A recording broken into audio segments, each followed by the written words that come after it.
سب تعریفیں اللہ جل شانہ وحدہ لا شریک کے لیے، جس نے اپنی قدرت کاملہ سے اس کائنات کو حضور نبی کریم صلی اللہ علیہ وآلہ وسلم کے عرفان کی خاطر پیدا فرمایا۔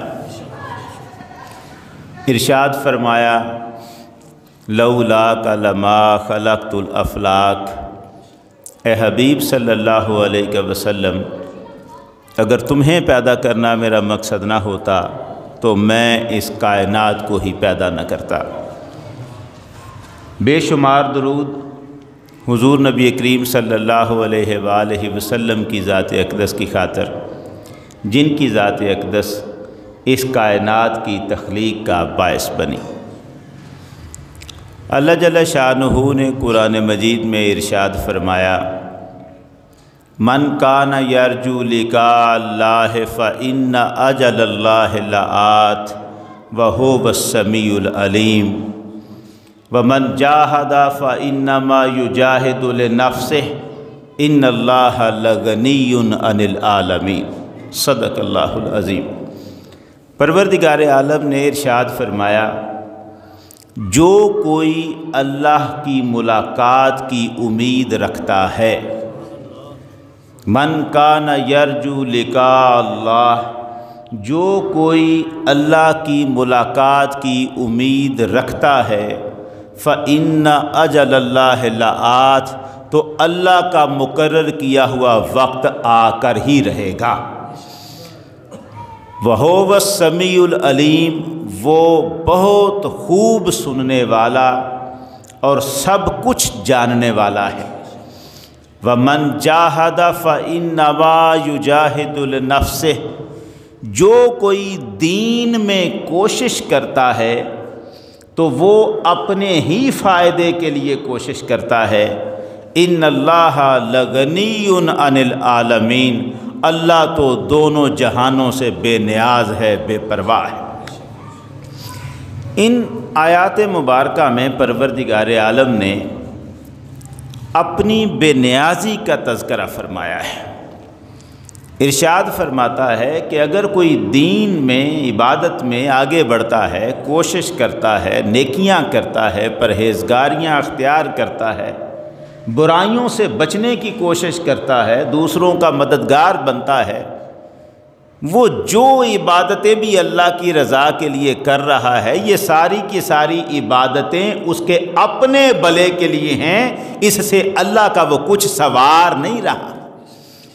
اللہ کو اس کی کسی عبادت کے ساتھ کوئی فرق نہیں پڑتا۔ کوئی اس کی عبادت کرے تو اس سے اس کی بادشاہی عظیم نہیں ہوتی، کوئی اس کی عبادت نہ کرے تو اس کی بادشاہی کو کوئی زوال نہیں آتا۔ وہ ایسا بے نیاز اور بے پرواہ ہے، نہ اسے کسی کی عبادتوں سے فرق پڑتا ہے، نہ اسے کسی کی نافرمانیوں سے فرق پڑتا ہے۔ عبادت اگر کوئی کرتا ہے تو اپنے فائدے کے لیے، نہیں کرتا تو اس کا اپنا نقصان۔ پروردگار بے نیاز ہے، بے پرواہ ہے۔ اب اتنا بے پرواہ ہے پروردگار عالم، ارشاد فرماتا ہے سرکار دو عالم صلی اللہ علیہ وسلم اللہ کے مزاج کے بارے میں بات فرماتے ہیں کہ اللہ یوں فرماتا ہے لو ان اولکم و آخرکم و انسکم و جنکم کانوا علی اتقی قلب رجل منکم ما زاد فی ملکی شیئا یا عبادی۔ فرمایا اگر تم سے پہلے جتنی دنیا گزر چکی ہے وہ ساری اکٹھی ہو کے آ جائے، اور تمہارے بعد قیامت تک جتنی دنیا آنی ہے وہ ساری بھی آج ہی آ جائے، سارے پہلے آ جائیں، سارے پچھلے آ جائیں، سارے انسان اکٹھے ہو جائیں، سارے جن مل جائیں اور سب کے دل انتہائی پرہیزگار ہو جائیں، رب کی بادشاہی میں ذرہ بر اضافہ نہیں ہو سکتا۔ وَلَوْ أَنَّ أَوَّلَكُمْ وَآخِرَكُمْ وَإِنسَكُمْ وَجِنَّكُمْ كَانُوا عَلَىٰ أَفْجَرِ قَلْبِ رَجُلٍ مِّنْكُمْ مَا نَقَصَ فِي مُلْكِ شَيْئًا یا عبادی۔ فرمایا اگر یہی سارے کے سارے پہلے بھی اور پچھلے بھی، انسان بھی اور جن بھی، ساری کائنات کے اکٹھے ہو کر انتہائی بدکار بن جائیں، رب کی بادشاہی میں ذرہ برابر فرق نہیں پڑ سکتا۔ پھر وہی پروردگار عالم ارشاد فرماتا ہے وَلَوْ أَنَّ أَوَّلَكُمْ وَآخِرَكُمْ وَإِنسَكُمْ وَجِنَّكُمْ اجْتَمَعُوا فِي صَعِيدٍ وَاحِدٍ فَسَأَلُونِي وَآتَيْتُهُ، فرماتا ہے اگر یہ سارے کے سارے پہلے پچھلے انسان جن سب اکٹھے ہو کر ایک کھلے میدان میں اکٹھے ہو جائیں اور ہر کوئی مجھ سے سوال کرے، ہر کوئی مجھ سے اپنے مطالبے مانگے، میں ہر ایک کو اس کا سوال عطا کروں اور میری بادشاہی میں اتنا فرق بھی نہ پڑے کہ سمندر میں سوئی ڈبو کر نکالی جائے جتنا پڑ جاتا ہے، اتنا فرق بھی میرے خزانوں کو نہیں پڑ سکتا، میں ایسی بادشاہی کا مالک ہوں، انتہائی بے نیاز۔ وہ فرماتا ہے میرے خزانوں کی کوئی حد نہیں، کوئی شمار نہیں، میری بادشاہی اتنی بڑی ہے، یہ مت گمان کرنا کہ تمہاری عبادت سے میری بادشاہی میں کوئی فرق پڑتا ہے۔ کوئی نہ کرے رب تب بھی رب ہے، کوئی اس کو سجدہ نہ کرے وہ تب بھی مخلوق کا مالک ہے، سارے کے سارے اس کے سامنے سجدے میں گر جائیں وہ تب بھی ساری مخلوق کا مالک ہے، اس کی مالکیت میں کوئی فرق نہیں پڑتا۔ اللہ ایسا مالک ہے، ایسا بے نیاز مالک ہے، اگر چاہے، یہ الگ بات ہے کہ وہ کیا چاہتا ہے کیا نہیں چاہتا، ہم بات کر رہے ہیں اگر چاہے ساری دنیا کے نیکوکاروں کو عذاب میں مبتلا کر دے، اس سے اس کی بادشاہی پر کوئی حرف نہیں اٹھایا جا سکتا۔ یعذب من یشاء، جسے چاہے عذاب میں مبتلا کر دے، فَيَغْفِرُ لِمَن یشاء، جسے چاہے بخششیں عطا فرما دے، وہ چاہے زندگی بھر کے بڑے مجرم کو ایک لمحے میں ساری خطائیں معاف کر دے، اس کے انصاف پر کوئی انگلی نہیں اٹھ سکتی۔ کوئی یہ نہیں کہہ سکتا کہ یہ تو ساری زندگی گناہ کرتا رہا، تو نے اسے معاف کیوں کیا؟ وہ کہتا ہے مالک میں ہوں، میں اپنی مرضی کا مالک ہوں، بادشاہ میں ہوں۔ لمن الملک اليوم، میرے سامنے ہے کوئی بادشاہی کا اعلان کرنے والا؟ میں جسے چاہوں بخش دوں، جسے چاہوں عذاب میں مبتلا کر دوں، بے نیاز ذات ہے وہ ذات بے نیاز ہے، بے پرواہ ہے، فرق نہیں پڑتا اسے، کوئی اسے مانے نہ مانے نہیں فرق پڑتا۔ آغاز ہی قرآن کا ایسے لفظوں سے کر دیا، بسم اللہ الرحمن الرحیم، اللہ کے نام سے جو رحمان بھی ہے رحیم بھی ہے۔ اب پوچھا یہ رحمان اور رحیم میں فرق کیا ہے؟ رحمان کا مطلب بھی رحم کرنے والا، رحیم کا مطلب بھی رحم کرنے والا، دونوں میں فرق کیا ہے؟ فرمایا جو مجھے مانے، جب میں اس پر رحم کرتا ہوں تو رحیم ہوتا ہوں، جو میری عبادت کرے، مجھے سجدہ کرے، مجھ پر ایمان لے آئے، جب میں اس پر اپنی عطاؤں کے دروازے کھولتا ہوں تو میں رحیم ہوتا ہوں۔ پوچھا رحمان کب؟ فرمایا کوئی مجھے مانے یا نہ مانے میں سب پر رحم کرتا جاتا ہوں۔ میرا سورج ساری دنیا کو روشنی دے رہا ہے، میرے بادل ہر ایک کے کھیتوں پر برس رہے ہیں، میری ہواؤں سے کافر بھی اتنا ہی فائدہ اٹھائے گا جیسے مومن فائدہ اٹھا رہا ہے، اس لیے کہ میں رحمان رحم کرتا ہوں اس پر بھی جو مجھے مانے، اس پر بھی جو مجھے نہ مانے۔ رحمان اسی کو تو کہتے ہیں، وہ ذات پرواہ کرنے پہ آئے تو ذرہ ذرہ سی بات کی پرواہ کر لے، نہ کرنے پہ آئے تو بڑے بڑے معاملات اس کے سامنے کوئی معنی نہیں رکھتے، بے نیاز ہے۔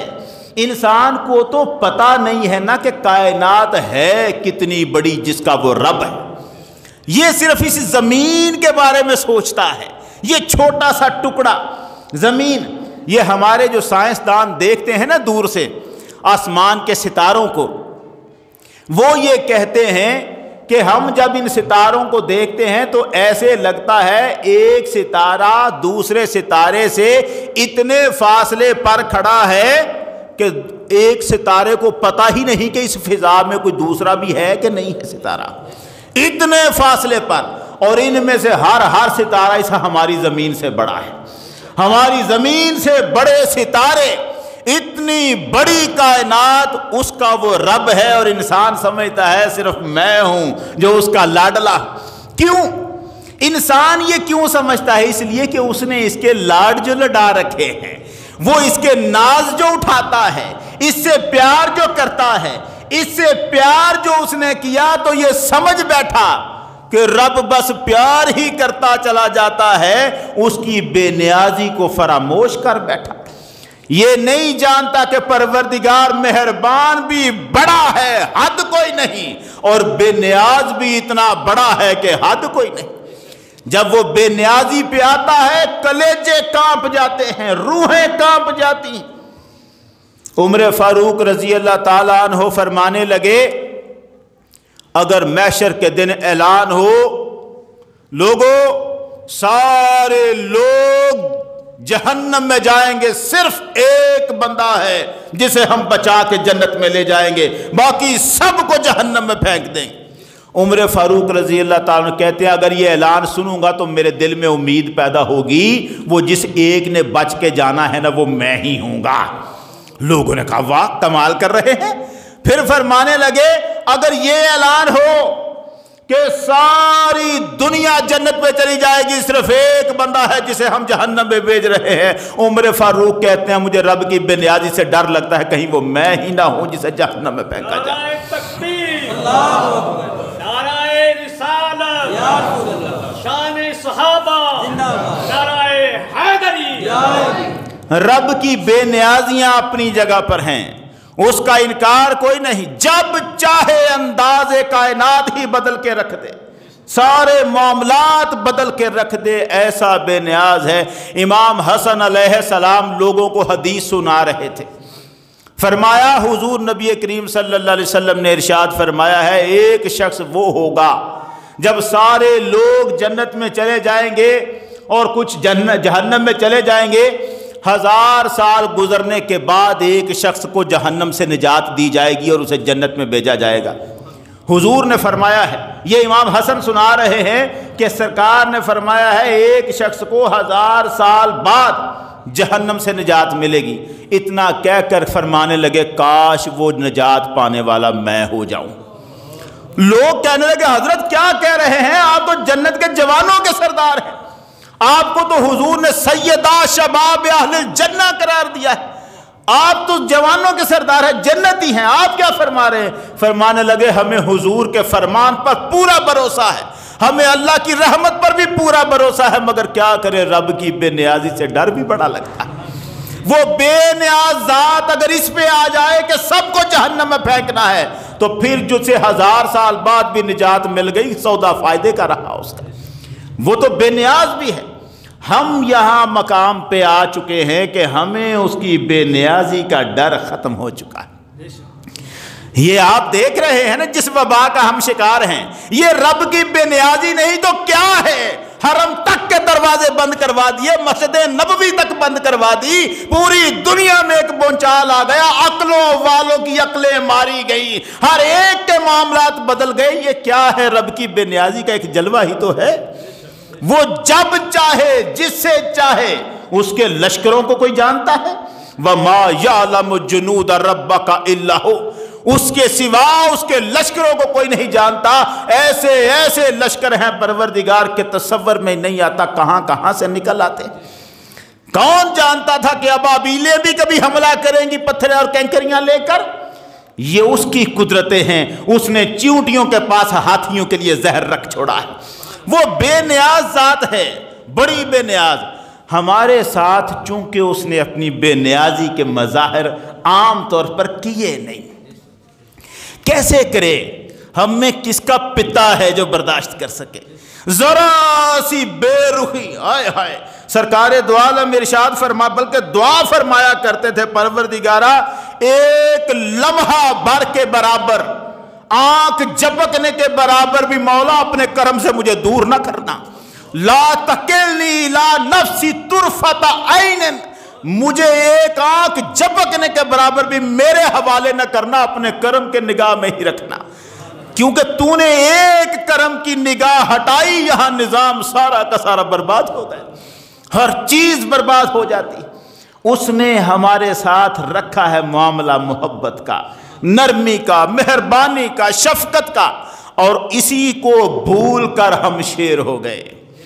اسی وجہ سے ہم دلیر ہو گئے، نافرمانیوں پہ اڑ گئے، گستاخیاں اور بے ادبیوں کا راستہ شروع کر لیا، کیونکہ ہمیں پتا تھا رب کیا کہہ رہا ہے. جب وہ بے نیازیوں پہ آئے، آپ کو اندازہ نہیں ہے، اس نے دکھائے ہیں مظاہر اپنی بے نیازی کے، اس نے دکھائے ہیں ہمیں سمجھانے کے لیے کہ میں کبھی بھی بے نیازی کا مظاہرہ کر سکتا ہوں. دکھائے ہیں. جانتے ہیں یونس علیہ السلام کا قصہ؟ حضرت یونس علیہ السلام کی ہستی کیا عظیم الشان ہستی، کتنا عظیم پیغمبر. بعض روایتیں تو کہتی ہیں آپ کو 28 سال کی عمر میں ہی نبوت کا اعلان کرنے کا حکم دے دیا گیا تھا. اتنا جوان پیغمبر یونس علیہ السلام، جلیل القدر پیغمبر یونس علیہ السلام، اپنی امت کو سمجھایا، سمجھاتے رہے. اور ایسی ہستی جناب کی، کھانا آتا تو کہتے کھانا بعد میں کھاؤں گا، جس رب نے کھانا دیا ہے پہلے اس کا شکر تو ادا کر لوں. نماز پڑھنے کھڑے ہو جاتے، 300 رکعتیں پڑھتے، پھر کھانے کا نوالہ منہ میں لے کے جاتے. رات ہوتی، بستر سونے کے لیے بچھتا تو فرماتے مجھے اللہ نے موقع دیا ہے کہ میں سو جاؤں، آرام کر لوں، میں پہلے اس کا شکر نہ ادا کر لوں اس نعمت پر کہ وہ مجھے نیند کا موقع دے رہا ہے. نماز پڑھنا شروع کرتے، 300 رکعت پڑھتے، پھر بستر پہ اپنی کمر لگاتے. اتنا جوان پیغمبر کے ہر لمحہ رب کے شکر میں لگا ہے، ہر لمحہ عبادت میں لگے. اور آتے ہیں امت کو سمجھاتے ہیں، اور امت نہیں مانتی آپ کی بات کو. کھڑے ہو کے دعا کرتے ہیں پروردگارا میں اپنی کوشش کر چکا، یہ قوم تیرا نام لینے کو تیار نہیں ہے، یہ بتوں کی پوجا چھوڑنے کو تیار نہیں ہے، ان پر عذاب نازل کر دے. دل میں آئی ہوگی نا بات، پیغمبر تھے، اللہ کی طرف سے کوئی بات آئی ہوگی، اس کے مان پر، اس کے بھروسے پر، اس کی وحی پر اعلان کر دیا، میں نے بات کر دی، اب آج سے 3 دن کے بعد تم ساری قوم پر عذاب اللہ کا نازل ہو جائے گا. یہ کہا اور اب سوچا کہ عذاب تو آ جانا ہے 3 دن کے بعد، اور قانون یہ ہے کہ جب تک کسی بستی میں پیغمبر موجود رہے وہاں عذاب نہیں آ سکتا.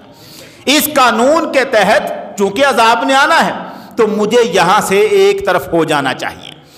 یہ قانون تھا، اور اس کے مطابق بالکل برحق ایک پہاڑ پہ تشریف لے گئے، بستی سے الگ ہو کے ایک پہاڑ پر تشریف لے گئے کہ اب 3 دن کے بعد عذاب آ جانا ہے، لہذا میں تو ایک طرف ہو جاؤں.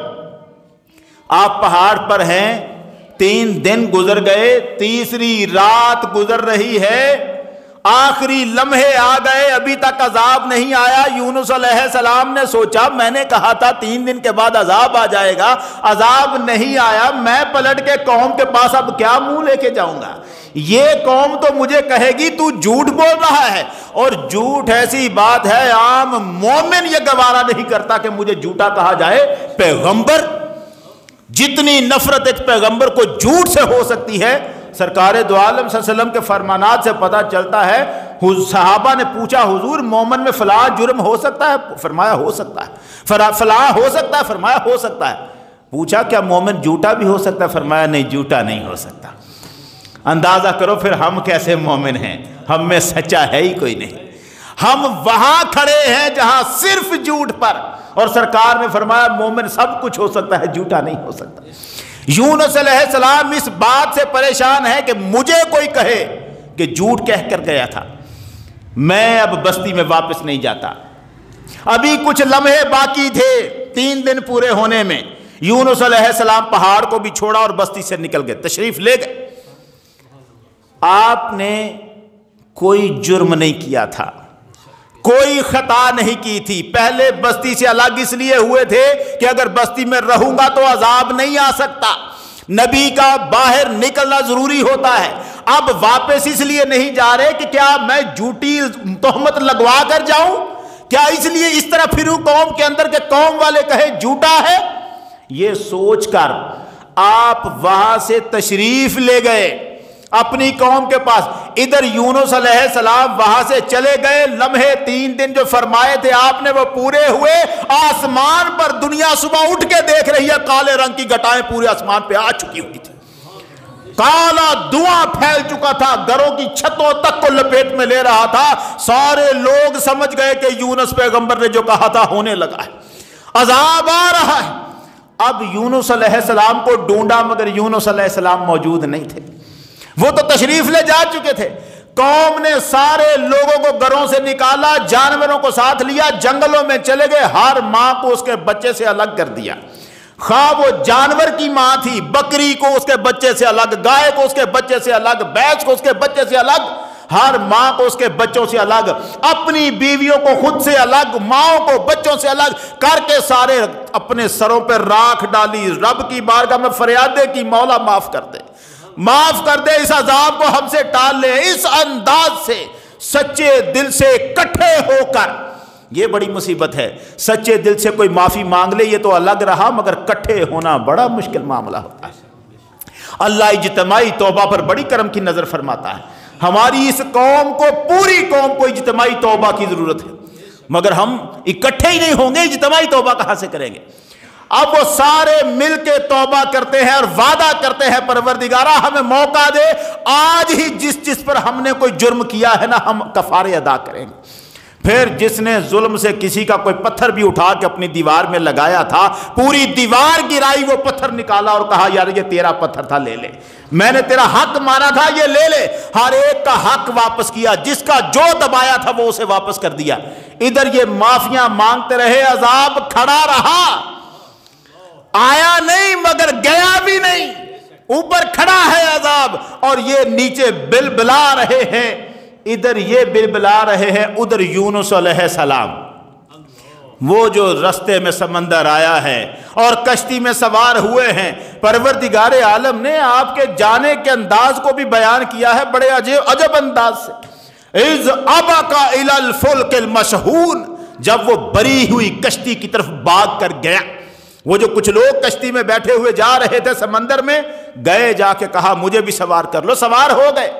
اور اب جب کشتی پھنسی ہے تو پھر جو قرآن اندازی ہوئی ہے، اور اس قرآن اندازی میں قرآن آپ کے نام پر نکلا ہے، یا واقعہ آپ جانتے ہیں اس لیے پوری تفصیل نہیں سنا رہا، کہ ایک بندہ تو اب پھینکنا پڑے گا سمندر میں، قرآن ڈالا جاتا ہے، یونس علیہ السلام کے نام پہ قرآن آتا ہے۔ لوگ کہتے ہیں جناب آپ کو تو آپ کی تو صورت ہی لگتی ہے کہ اللہ والے بندے ہیں، آپ کو ہم سمندر میں نہیں پھینک سکتے، قرآن غلط ہو سکتا ہے۔ دوبارہ پرچیاں ڈالی، قرآن پھر یونس علیہ السلام کے نام پر نکلا، کہنے لگے نہیں یہ غلطی ہمیں ہوئی ہے، ہم آپ کو سمندر میں نہیں پھینکیں گے۔ تیسری مرتبہ پرچیاں ڈالی، قرآن ڈالا، پھر سے قرآن آپ ہی کے نام پر نکلا۔ اٹھ کے کھڑے ہو گئے، کہنے لگے تم جانتے نہیں میں اپنے رب کا بھاگا ہوا غلام ہوں، میں رب کی بارگاہ سے بھاگ کے آیا ہوں، یہ جب تک مجھے نہیں لے گا سمندر تب تک تم لوگوں کی بھی جان نہیں چھوٹنی، مجھے پھینک دو سمندر کے۔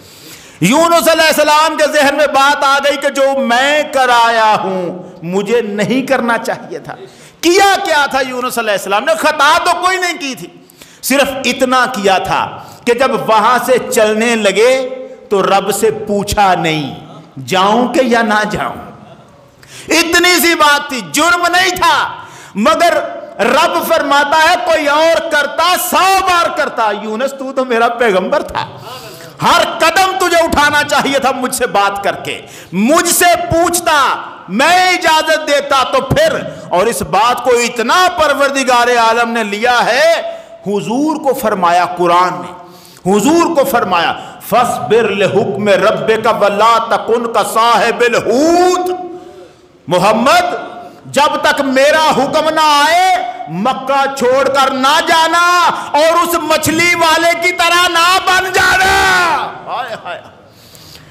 کیا مثال کتنی دی، حضرت عیسیٰ علیہ السلام سے 850 سال پہلے کا واقعہ ہے یونس علیہ السلام کا۔ رب حضور کو کہتا ہے اس مچھلی والے کی طرح نہ بن جانا جو بغیر پوچھے ہی بستی چھوڑ کے نکل گیا تھا، جب تک میرا حکم نہ آئے ڈٹا رہنا یہاں پر۔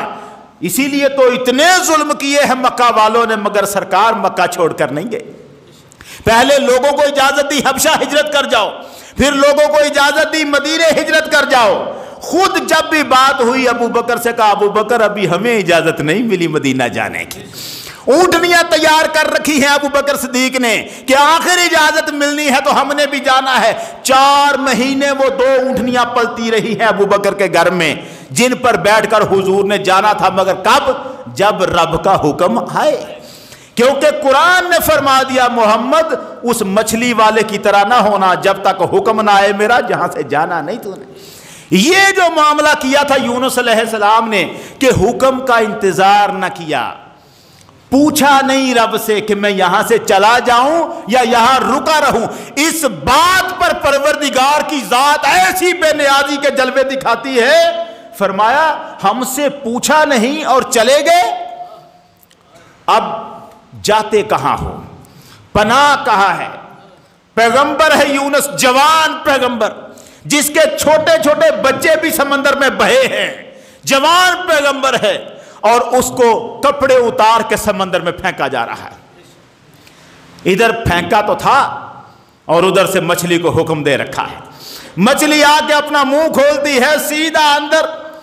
روایت کہتی ہے جس وقت یونس علیہ السلام مچھلی کے پیٹ میں چلے گئے نا اور آگے پہنچ گئے جہاں اس کے پیٹ میں پہنچنا تھا، ظاہر ہے مچھلی کو چھوٹی سی مچھلی تو نہیں تھی جو یونس علیہ السلام کو لینے آئی، وہ لے کر اس نے اپنے آپ کو لیا اور سمندر کی تہہ میں چلے گئی۔